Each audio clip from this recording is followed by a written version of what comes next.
well. We also have Mrs. Beecroft here, and that's quite special to the children. Mrs. Beecroft is very involved with fine arts and Trinity.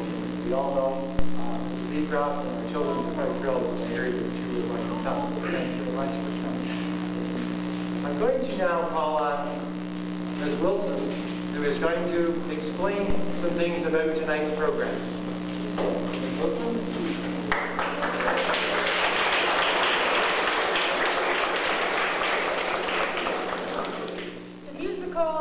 Robin Hood that you're here to see this evening has actually 3 elements of drama in it.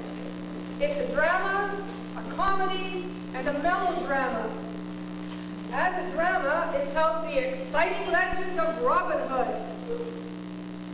As a comedy, you're going to get a lot of chances to laugh, I hope, with the actors and actresses. Melodrama, maybe a term you're not quite as familiar with. A melodrama implies that there is a hero, a good guy, and a villain, a bad guy. And we don't like that villain very much. Now, we're very glad that you people came here, but we had an ulterior motive for inviting you. We need your help. I'll bet you didn't know you're going to have to work tonight.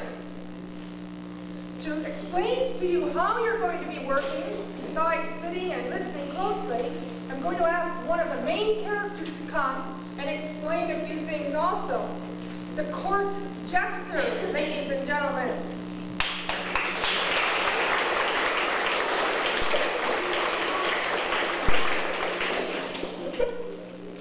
Now, the court jester is the person that's going to let you know when each scene begins. Unfortunately, the court jester isn't too bright. And the court jester needs signs for her to remember the scene she's supposed to be telling you about. But she's got some other signs also, besides the one that she's going to be reading. She has some signs for you people to read and to react to. Believe it or not, tonight, in public, we're going to let you. Come on, we're not paying you to do that. Let's go. And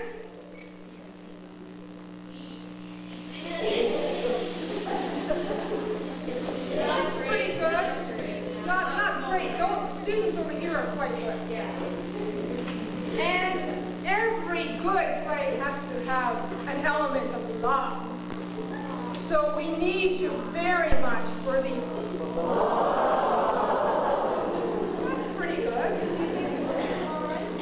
Should we let them stay? Okay. You met with her approval.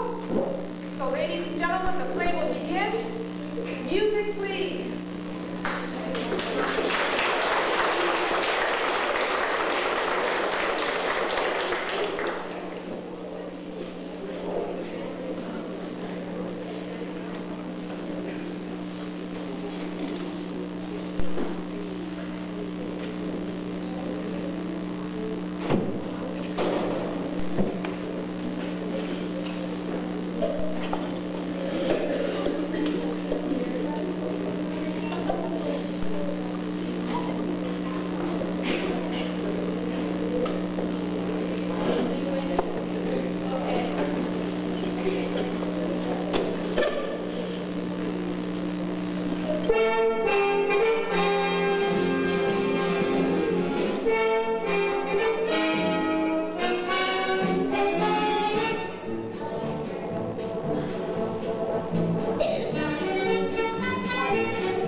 Attention class, settle down. Did any of you hear that bell? Children, class has started. Children? Please pick out your history book.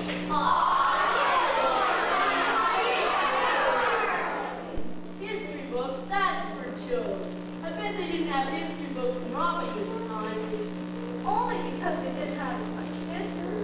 Robin Hood probably couldn't read anyway. Well, I bet they didn't have stupid school bells. Now, children, I need students. Please turn to page. Tony, does your mother let you do that on the furniture at home? Yeah, they got a note to prove too. The sign. Dear Mrs. Sale, Tony is allowed to do this on the furniture at home. Tony's mother. Try. Mrs. Dale, my dad said Robin Hood's just a big fairy tale. He's not, is he? Robin Hood is not a fairy tale, but a folk story from actual was true. She means it really happened. In 1200, King Richard left for the crusade to find the Holy Grail. While he was gone, his evil brother, Prince John, tried to take over the kingdom. Why would anyone want the problems of running the country? It wasn't the crosses on the show, was it? It was the tax money. Absolutely. And Robin Hood was one of the problems? Yeah, just like you. Now, class, you seem more interested in Robin Hood than today's history lesson. Robin Hood really happened. Why can't that be your history lesson? I want to be Robin Hood. I'll be Prince John, just as my name is.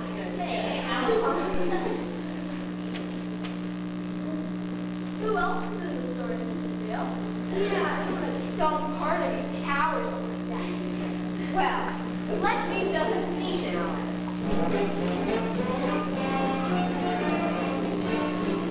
Be Robin Hood, king of forests, Will be a merriment waterfall. now when you live on Robin Hood's friends, Something's big and brave and tall.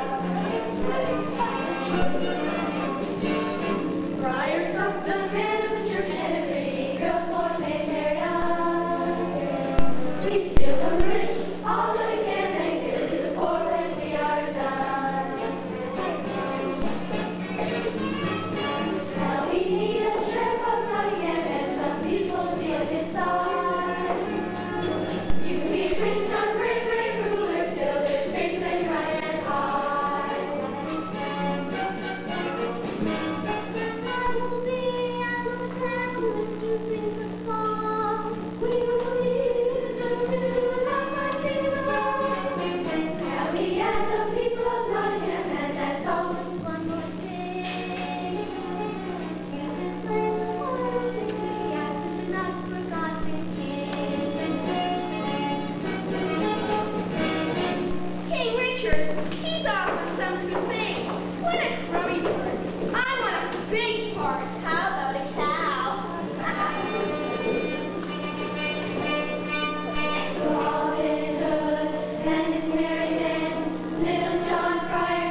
Scene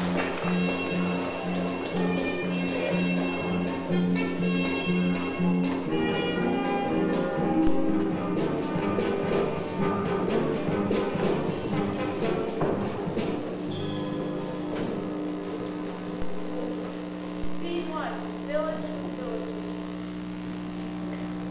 Boy, what a joke. Look at these low-class clothes.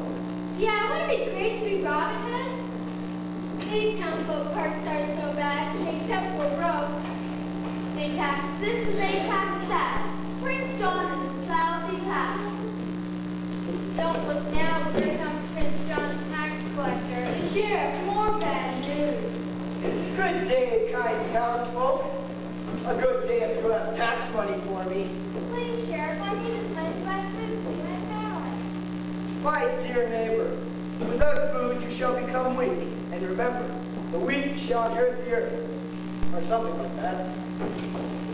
You and Prince John are nothing but crooks. I heard that, Mr. Baker, and I have news for you. I happen to know that no one will be buying your bread this week, and you won't be eating your dough. So hand it over. And how about the blacksmith? I have nothing to do with her. If my steed has no portion to protect its nose. Your shoes will do a fine contribution. Even the laces. Hey, that's not fair. You just can't run out with it.